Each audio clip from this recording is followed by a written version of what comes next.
your gifts, Monica. This was in the package room, not me. To Rhoda from Daddy. For me? Yes. In anticipation for your 9th birthday. What does anticipation mean? It means looking forward to, not to be opened until. Oh, that's a long time to wait, but I will. Oh, did you hear her? She'll wait. Oh, there's more of Daddy's writing. Open when you get it. There'll be a real one coming later. But then he wants me to open it now. I'm sure there's a slit on the side. You could use a pair of scissors. There's Excelsior. I can see it. You should be opening it in the kitchen room. Okay.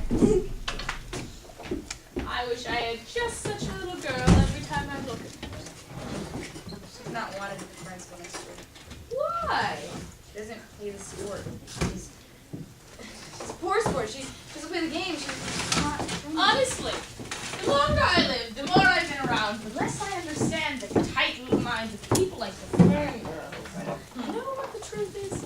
Rhoda is too clever, too unusual. She makes the rest of them look like dullards in comparison, so that's why they want to get rid of her. Do you have a secret that I No, I seem to have quit. You seem to have. Good Lord, if I had quit, you'd have heard the repercussions in New Orleans. I string along with the likes of St. Paul. It's better to smoke than to burn. Do you mind if I have Rhoda over for dinner tonight? No, it's great. I'm having Virginia Tasker over to talk about my writing. Oh, good. There's no reason she should hear about those strychnies and belladonnas. Oh, Rhoda, you're to have dinner with me tonight. I am? Yes. May I bring my new jigsaw puzzle? Of course you may. Oh, is that what it was? I think it must be the best jigsaw puzzle in the whole world.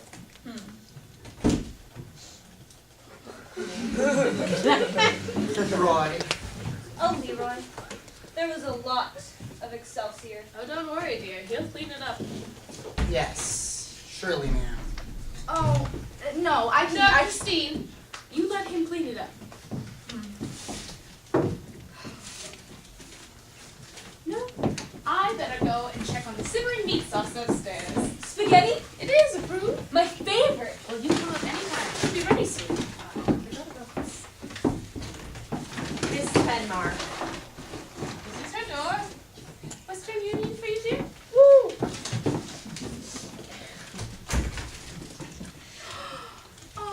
Daddy? Not your daddy, my daddy. He's coming in town. Granddaddy! He says he's going to be here tonight, so, he's probably going to want to sleep. He's going to need a bed. I'm going to go ask Monica if she has an extra bed. I'll be right back, okay? Monica!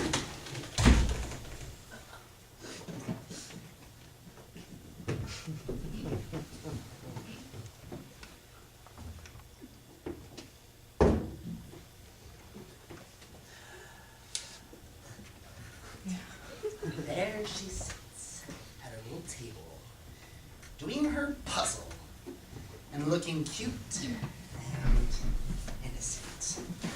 Looking like she wouldn't melt butter. She's that cool. She can fool some people with that innocent look. She can wipe on and wipe off when she wants. Oh, but not me. Not even part way. She can't fool me. Oh, she don't want to talk to nobody smart. She likes to talk to people she can fool, like her mama, and Mr. Embry and Mrs. Breedlove. Go into the garbage. You talk silly all the time. I know what you do with the Excelsior. You put it behind that old couch in the garage where you can sleep on it and nobody can see you. I've been way behind the times heretofore. Now I got your number, miss. I've been hearing things about you that, ain't nice. I've been hearing you beat up that poor little claw boy in the woods. And it took all 3 of the Fern sisters to pull you off of him. I heard you run him off the wharf. He was so scared. If you tell lies like that, you won't go to heaven when you die. I've heard plenty. I listen to people talk. Unlike you, who's always gabbling all the time. And won't let anyone else get a word in edgewise. That's why I know what people are saying, and you don't. People lie all the time. I think you lie more than anybody else. You want to know what you did to that little boy once you got him out on the wharf? You better listen to me, unless you want to keep out of bad trouble. What did I do if you know so much? You picked up a stick and hit him with it. You hit him because he wouldn't give you that medal like you told him to. I thought I'd seen some mean little girls in my time, but you're the meanest. Do you want to know how I know how mean you are? Because I'm mean. I'm smart, and I'm mean. And you're smart, and you're mean. And I never get caught, and you never get caught! I know what you think. I know everything you think. Nobody believes anything you say.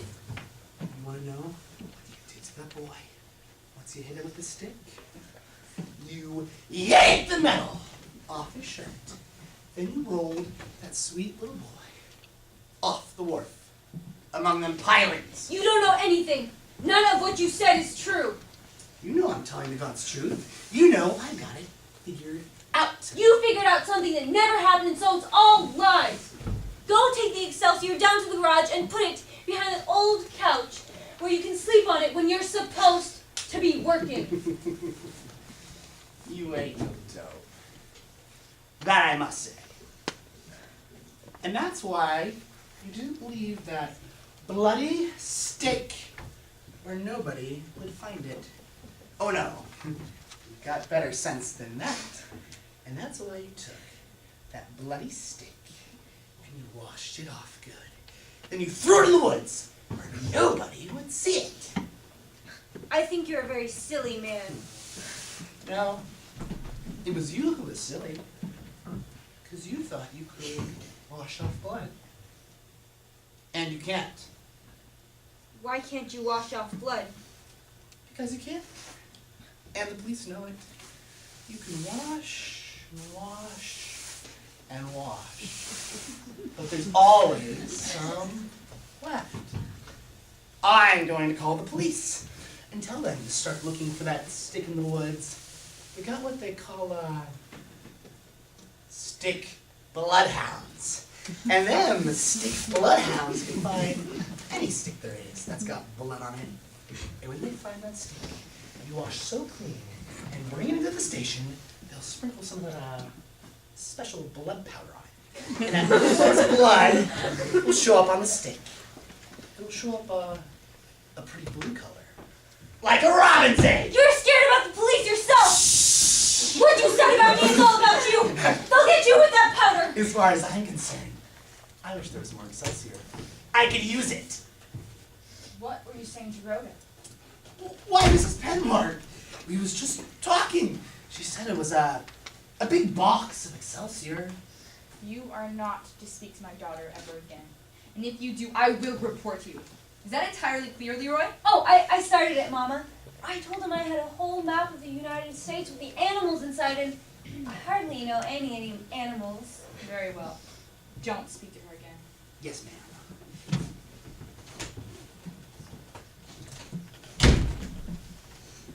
You haven't even started yet.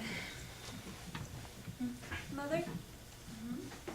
Is it true that when you try and wash off blood, you can't? That the policeman can still find it? If he puts a powder on that place, will it really turn blue? Who was telling you about such things, Leroy? Oh no, Mama! Mama, it was someone at the gate. Well, I don't know how they test for blood. I could ask Virginia Tasker, or I could call Mrs. Murray. No, Mommy, don't do that!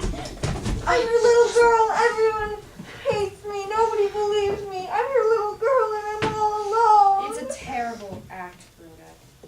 You may improve it to impress somebody that doesn't know you, but at the present I can see right through. Maybe I should just go have dinner with Monica. Yes, you should.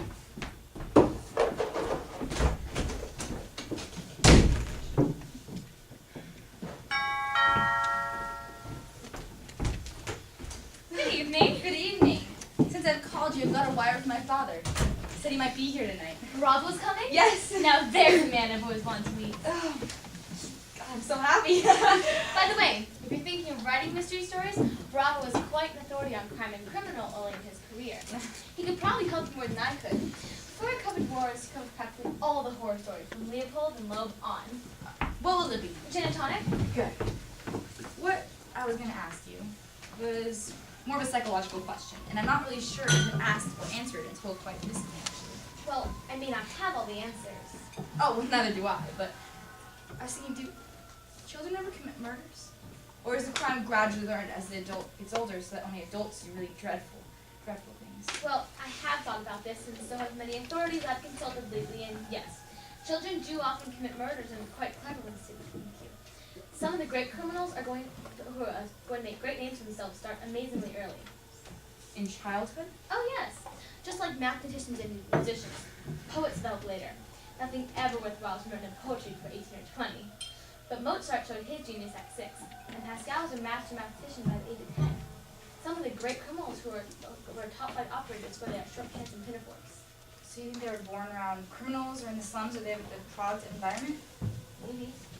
Oh my. So you said your father's coming? Yes! He might be here before dinner. That must be him! Oh, if it is like to say and see him a moment. Of course! Daddy! Hello, darling, I'm early.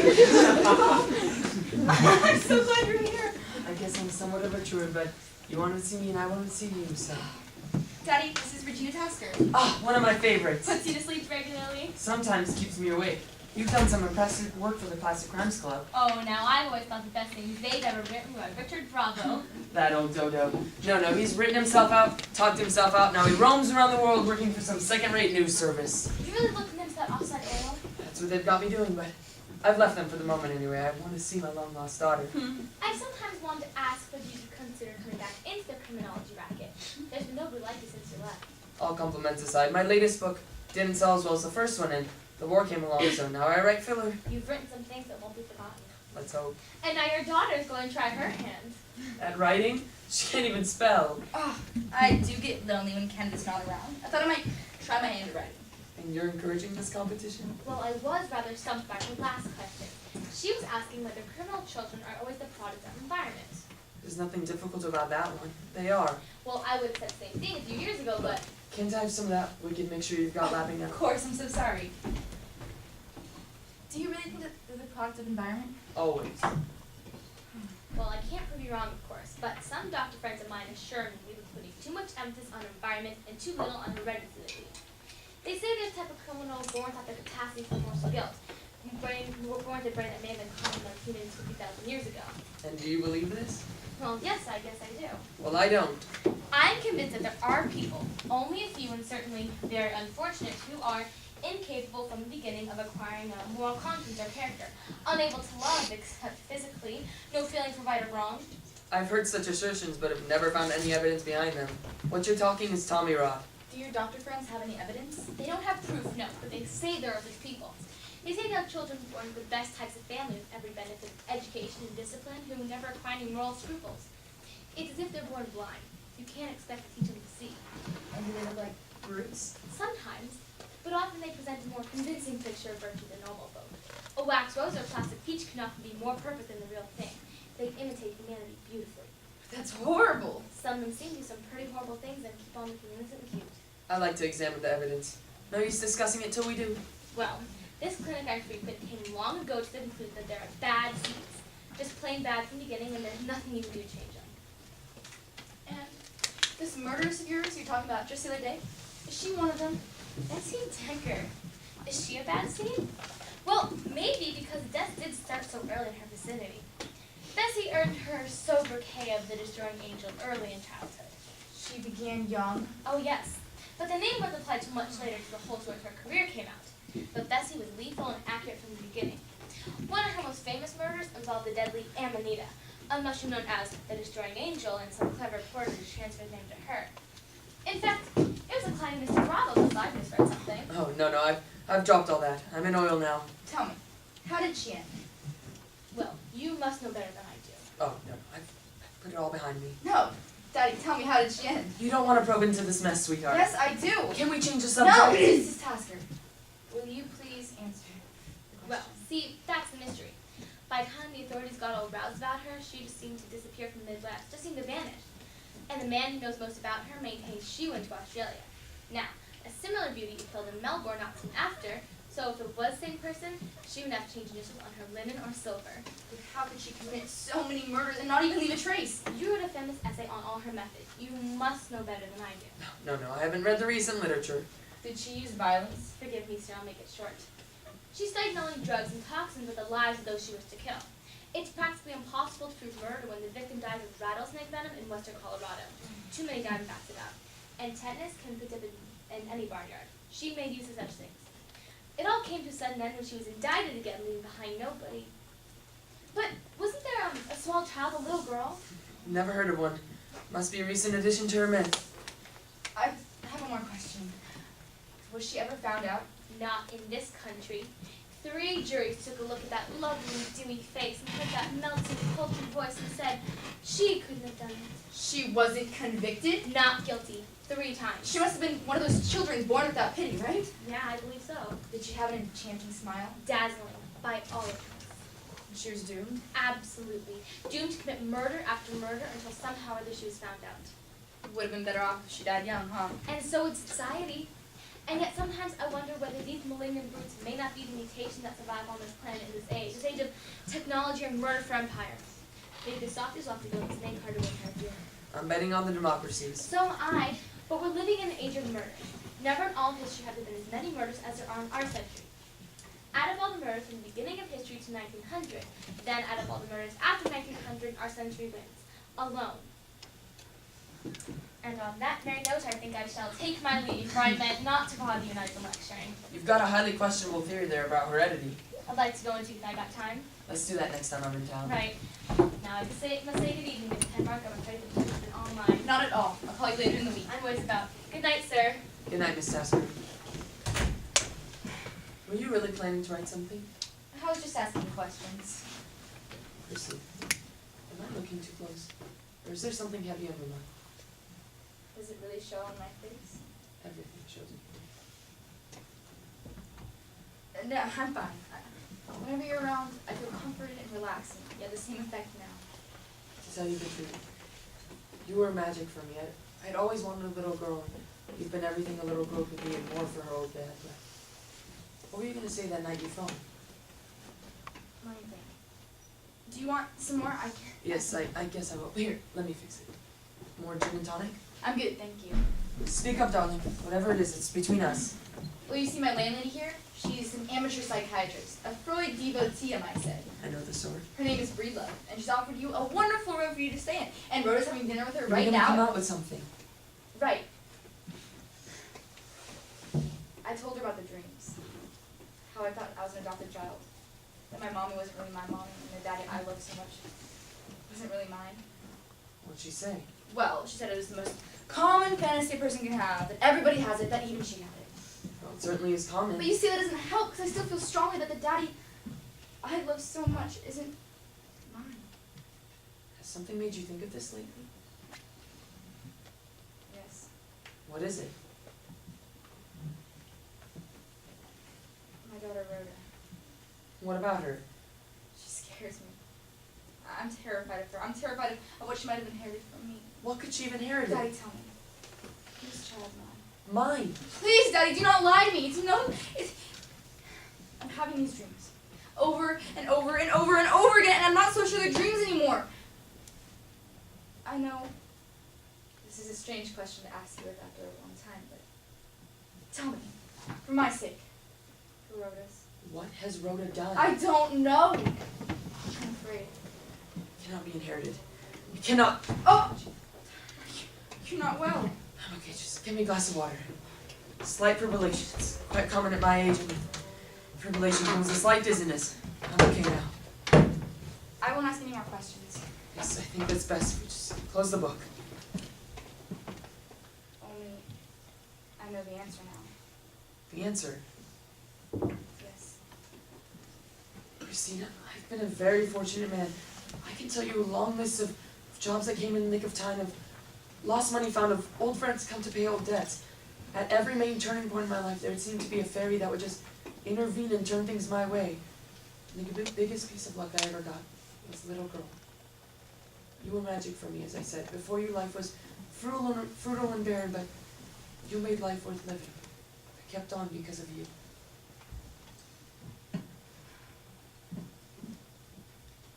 I keep having this dream.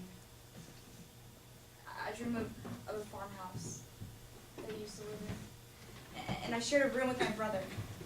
Was it my mother? Yes, it must have been because she was lovely and graceful, just like an angel. And then, one day he must have died. So I was feeling all alone in the room and I needed to get out. So I dropped to the grass below and I hid in an orchard away and I was all scared and terrified. And I don't remember when the sun came up. And my mother is calling my name. But I didn't answer her. Was it just a dream? Was it only a dream? What name did she call? Well, it wasn't Christine. It was Ingalls. She was calling Ingalls. You remember that This name? is all coming back to me now. She was calling Ingalls. Ingalls Edgar. Decker. I was that child. I was her son. Oh! The neighbors found you and saved you. Where your mother had gone, we never knew. Nor did they, but she had quite a fortune by then, and something had panicked her. So she quickly left town, leaving behind a little girl with the most enchanting smile I had ever seen. I was working on it for a Chicago paper, and I wired my wife to join me. We couldn't resist you. Oh my God! Why did you just leave me there? Why did you just leave me there to die and the agony then? The neighbors found you and saved you. Would you have rather stayed with them? No, Daddy, you've been the most wonderful father, but that place, that evil woman, my mother. There are places and events in every man's life that he wishes to forget. Don't let it hurt you. It's in the past now. I wish I was dead. I wish it. It hasn't mattered where you've come from. All your life you've been nothing but sweet and loving, and you've given me more than I can ever give or hope to repay. If you'd been my own, I couldn't have asked for anything more. Kenneth loves you, and Rhoda's a sweet, sound, perfect little girl. Is she, Father? Is she? What has she done? It's as if she was born blind. Cannot happen. It does not happen. Excuse me, but Rhoda has eaten her dinner, finished her puzzle, and now she wants a book. We haven't even started yet. And I haven't met Mr. Bravo. I'm Mrs. Breedlove, the oversized analyst who's going to put you up and promises not to annoy you. Oh, you know how newspaper men are like. Crusty, bitter, irascible. If you can keep up with me, you're a saint. Granddaddy! Rhoda! Next to Daddy, you lift me up best. Why do you look at me? I want to see your face. I tell you, Mr. Bravo, these pen marks are the most delightful neighbors I've ever had. Now I want Rhoda over for dinner every night. Tell me, didn't you write the fingerprint series? I'm afraid I was guilty of that about 20 years ago. Oh, I read the first volume to pieces, wept over my favorite parts till they were nearly illegible, and then I bought another one. Finally met my public. Oh, I don't disappoint you? I am quite large. I like the way you read books to pieces. It's good for royalties. Well, I am going to be putting you up, so do you want to come look at your room? Oh, if you'll be so kind. Yes. Be back in a minute, Christine. I'll wait dinner.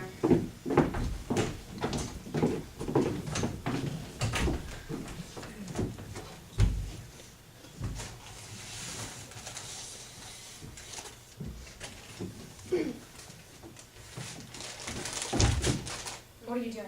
Nothing? Is that for the incinerator? Yes. What is it? Some things you told me to throw Well, away. let me steal in the package, Rhoda. No. Let me steal. No!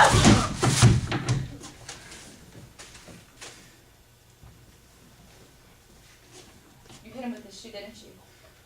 That's why about the half moon chip on the forehead on the back of his hands because you hit him with a shoe, didn't you? I had to hit him with the shoes, Mother. What else could I do? Do you know that you murdered him? It was his fault. If he'd give me the medal like I told him to, I wouldn't have to hit him. Start from the very beginning, Rhoda. Tell me exactly what happened. Don't you dare lie to me. I can't tell you, Mother. I can't. I'm waiting for your answer.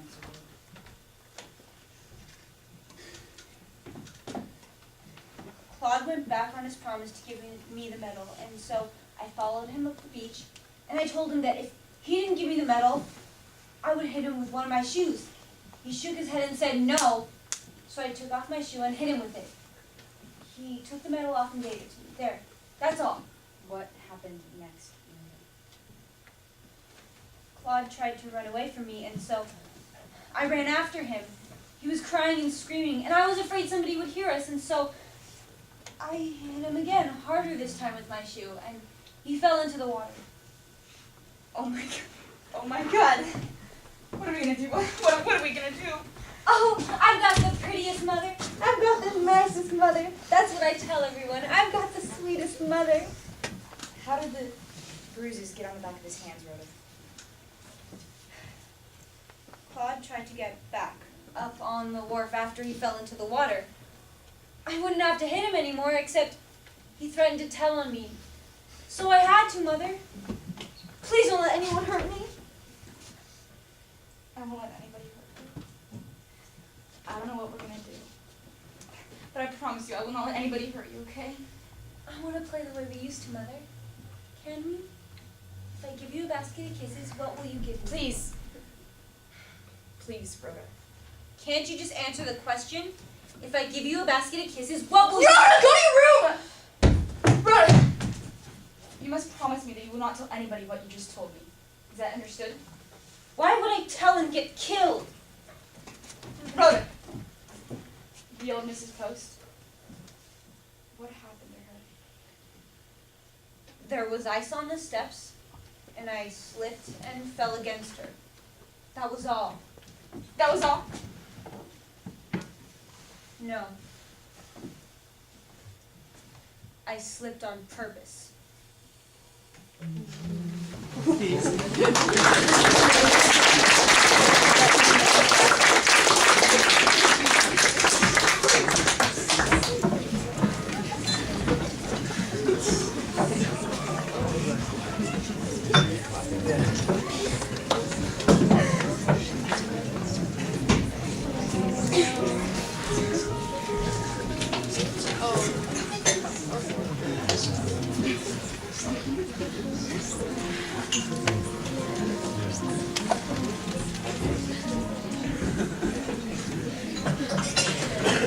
So she's the bad side.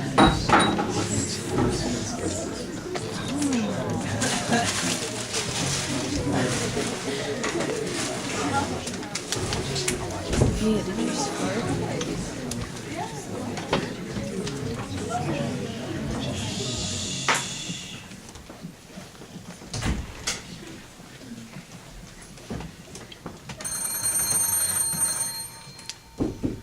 Leroy.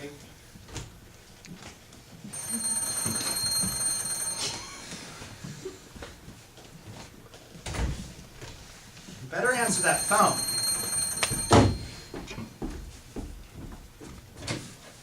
Hello? No, Mr. Bravo isn't here. Yes, I can leave a message for him. Mm-hmm. All right. I'll tell him. Thank you. Goodbye. I found out about one lie you told. There's no such thing as a stick bloodhound. I'm not supposed to talk to little Miss Goody Goody. Then don't.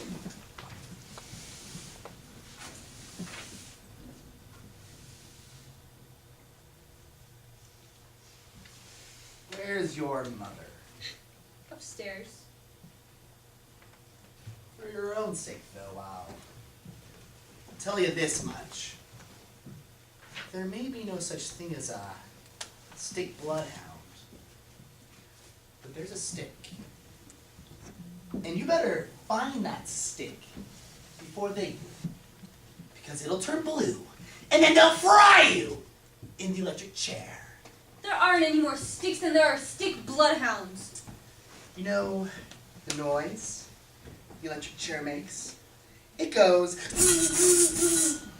and you swivel the way bacon does when your mother's frying it. Go empty the garbage. They don't put little girls in the electric chair. Oh, they don't? They got a little blue chair for the boys and a little pink one for the girls.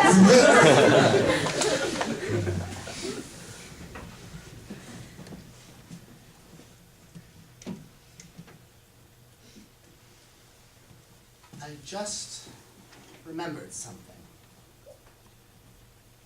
Just the morning of the picnic, you were wearing those shoes of yours with the cleats on. They used to go tap, tap, tap. on the walk. How come you don't wear those shoes anymore? You're silly. I've never had a pair of shoes like that. Oh no. They used to go and I didn't like it. I spilled water on them. I wiped them off. They hurt my feet, and so I gave them away. You know one thing? You didn't kill that boy with no stick. You killed him with them shoes, didn't you? Ain't I right this time? You're silly. You think I'm silly because I said about the stick, when all I was trying was to make you say, oh, it wasn't a stick, it was my shoes, because I knew what it was. You lie all the time. All the time. Then how come I've got those shoes then? Where did you get them? I came right in and got them out of your apartment. That's just more lies. I burned those shoes. I put them in the incinerator. They're burned. Nobody's got them. I don't say that wasn't smart. That was. Only, suppose I heard something coming rattling down the incinerator. And I says to myself, that sounds to me like a pair of shoes with cleats on them. Oh, you burnt them some. But you didn't burn them all up like you wanted to. Yes. Now, listen to this, and then tell me which one of us is the silly one. I'm in the basement, working. When I hear those shoes come rattling down the pipe, I open the door quick, and there it is atop the coals, only smoking the least little bit. I grab them out quick. Oh, you burnt them some, but you didn't burn them all up like you wanted to, because there's plenty left. There's plenty left to turn blue and show where the blood was. There's plenty left to put you in the electric chair! Give me back my shoes, Leroy. Oh, I've got those shoes hid where but nobody but me can find them. You got them hid, and you better go get them and bring them back to me. I'm not giving those shoes back to nobody, see? Give them back to me, Leroy! I'm not giving those shoes back until...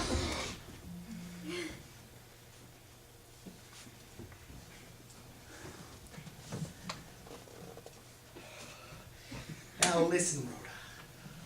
I was just fooling and teasing you. I haven't got anybody's shoes. I've got work to do. You got them hid, and you better go get them and bring them back to me. I haven't got anybody's shoes. Don't you know when anybody's teasing you? Bring them back! I haven't got them. I keep telling you, go practice your piano lesson. Will you bring them back to me? Quit talking about there's someone in the hall. Was Leroy talking to you? No. I heard him say bring them back. Oh, he said he had my shoes. I haven't got anybody's shoes. There's a message from Mr. Bravo. You might go, Leroy.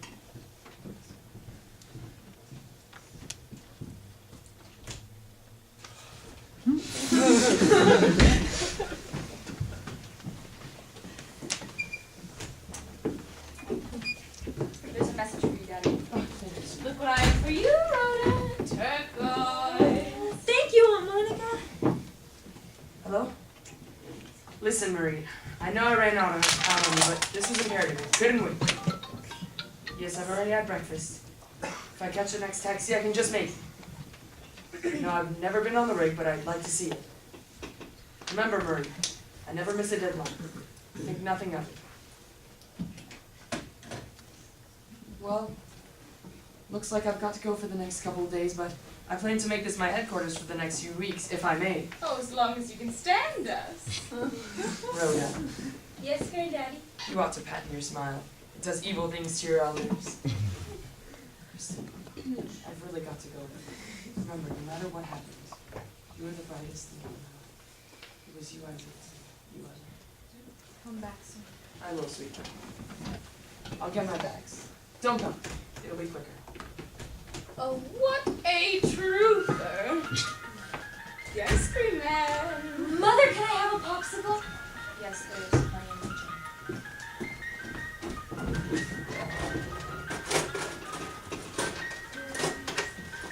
So, Christine. Christine, I hope you don't mind me being too nosy, but you seem to not be yourself lately. Like there's been a dark cloud surrounding you. Is it noticeable? So you do feel something? Yes. Do you take vitamins? No. Well, you should. That's one of the things we can do. I have a great combination upstairs, and I'd love to bring some down. And now you really must forgive me for being so out in the open, but are things with Kenneth doing okay? Is his secretary more to him than a expert in politics? Does she make a nest for him among the office buildings? No. I wish everything was as great as it is with Kenneth. Then is it some kind of disease like cancer? Because if it No, is, then- I'm healthy, as far as I know. Do you sleep well?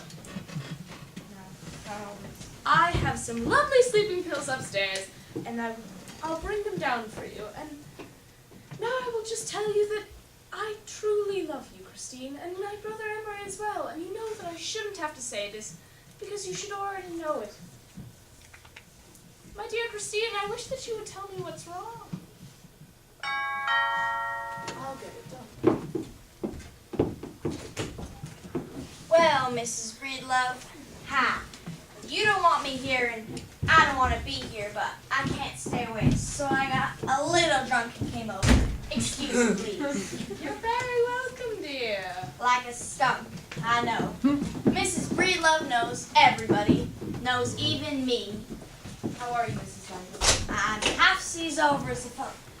I just want to talk to your little girl. She was one of the last seen my Claude alive. Yes, I know. Where do you keep the perfect little lady that was last seen my boy? I thought I'd just hold her in my arms, we'd have a nice talk, and maybe she'd remember something. Any little thing. She's out playing. I'm just unfortunate, that's all. Drunk and unfortunate. Only she was right outside when I came by, ladies and gentlemen. She's not there. But where did she go? She's the perfect little lady. Never gives any trouble, that's what I've heard. Have you got anything to drink in the house? Anything at all, not the fussy type. For broken water, but anything will do. Oh wait, we swank. Really plows and aster. What I came here for was to have a talk with your little girl, because she knows something. I've called Miss Fern on the telephone a dozen times, and she just gives me the brush off. She knows something, all right. Are you comfortable there? I'm not intoxicated in the slightest degree. Kindly don't talk down to me, Mrs. Penlock. I've been through enough without that. I got that change, Mother.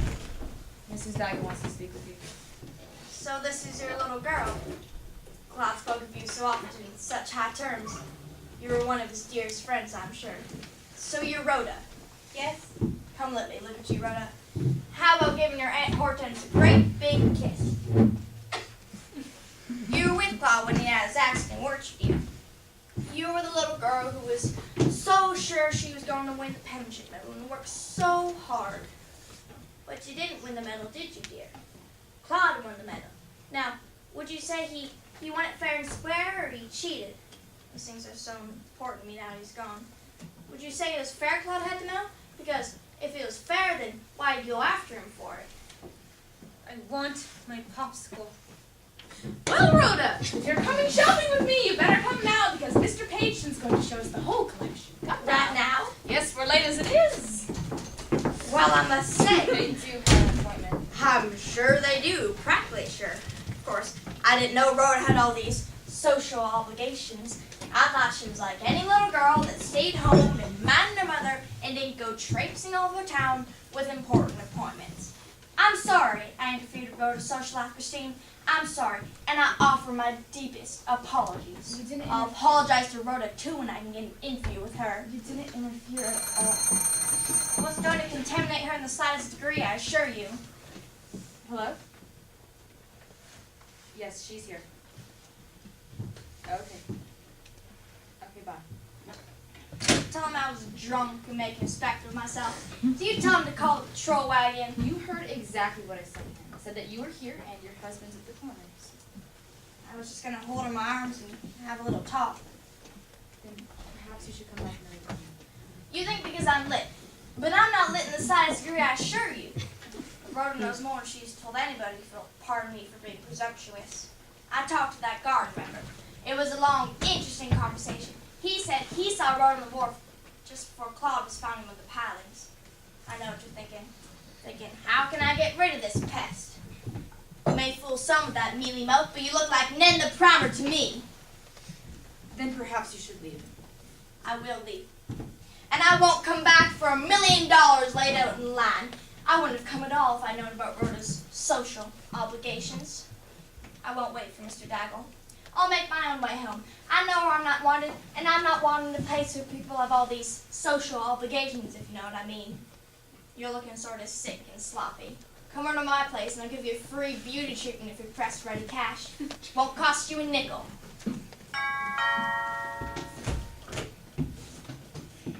Thank you, Mrs. Penmark. Come now, Hortense. It's time to go home. Oh, my dogs. It's time to go home. Christine, you know something. You know something you won't tell me.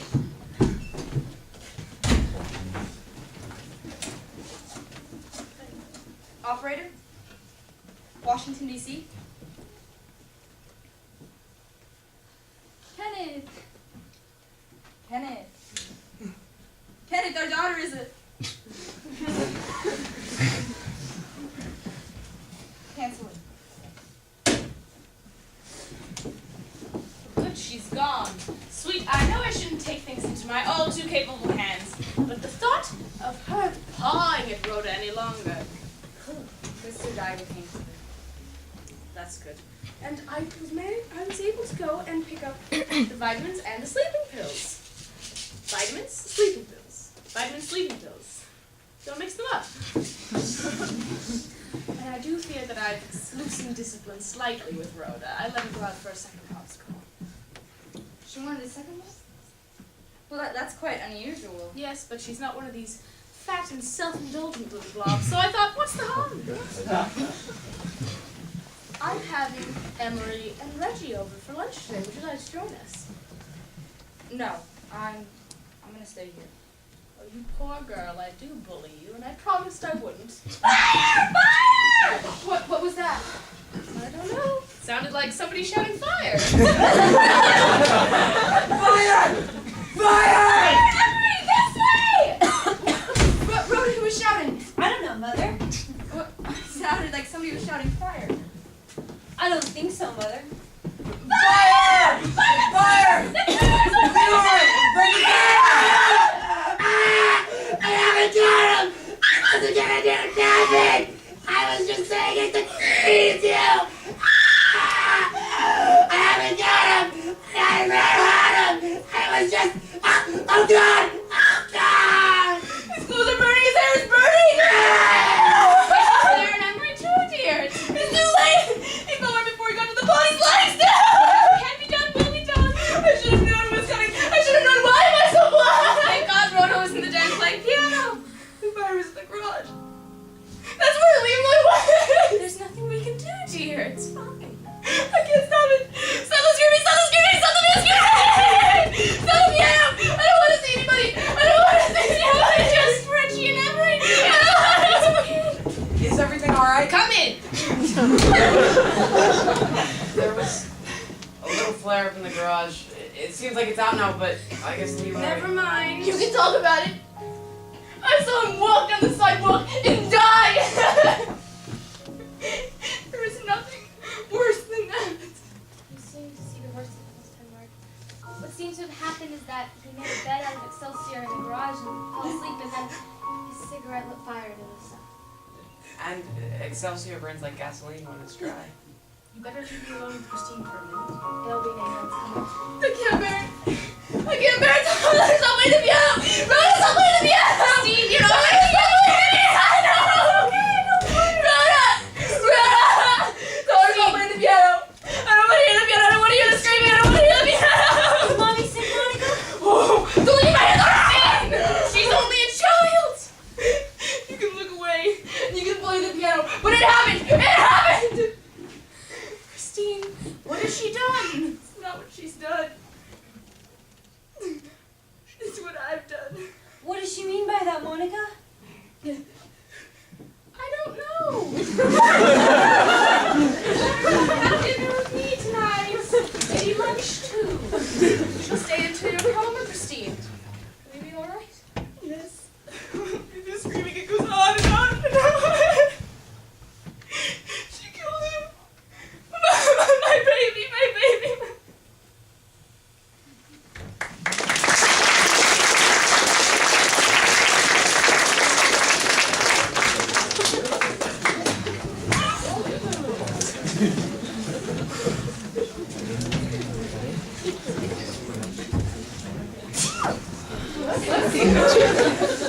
You're welcome. There's the graceful stands. There's stage, there's a stage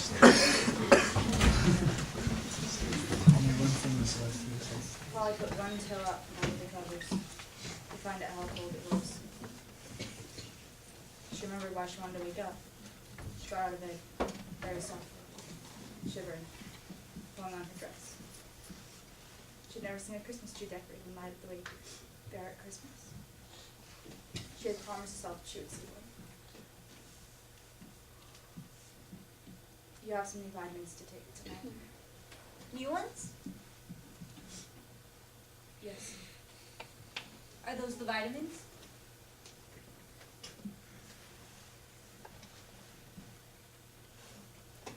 Yes. Okay, Mommy. I think Monica really likes me. I'm sure she does. Swallowing pills is just a trick. You're very good at it. Mommy?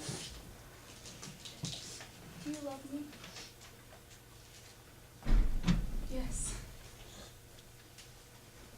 Mommy? Do you know about Leroy? Yes. You told me to put my shoes in the incinerator, didn't you? Yes. Did you do something with the metal? Yeah, I drove out to Benedict and I dropped it in the water.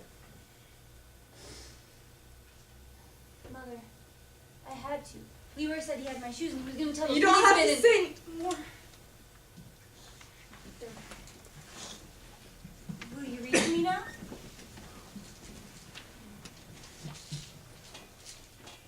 Take your vitamins first.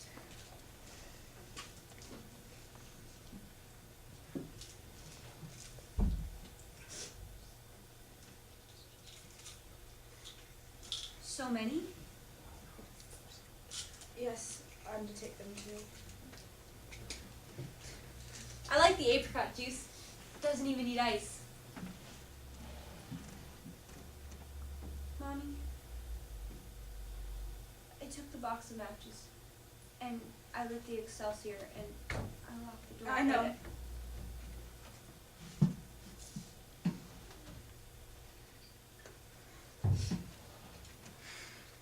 There. That's all. Don't let them hurt me, Mommy.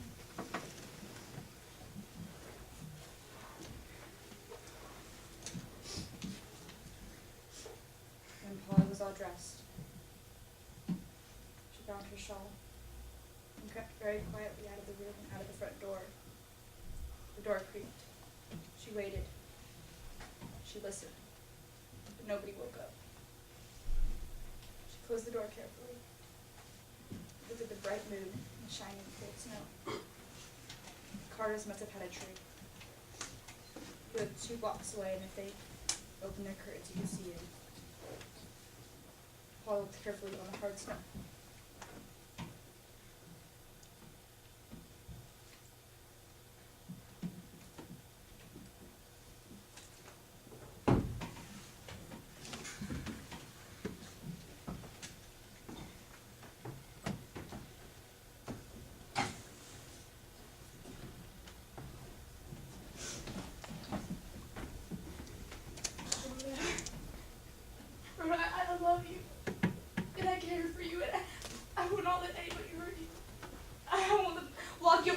confrontation and shut you up. No one can save you.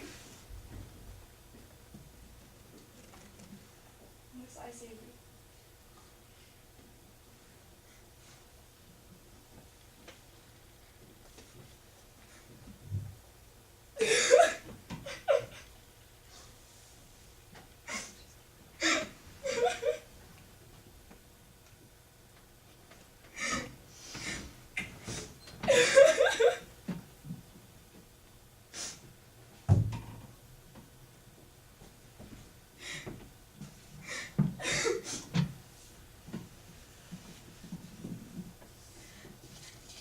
So dream well and sleep well. I shall sleep too.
I've made coffee if anybody wants some.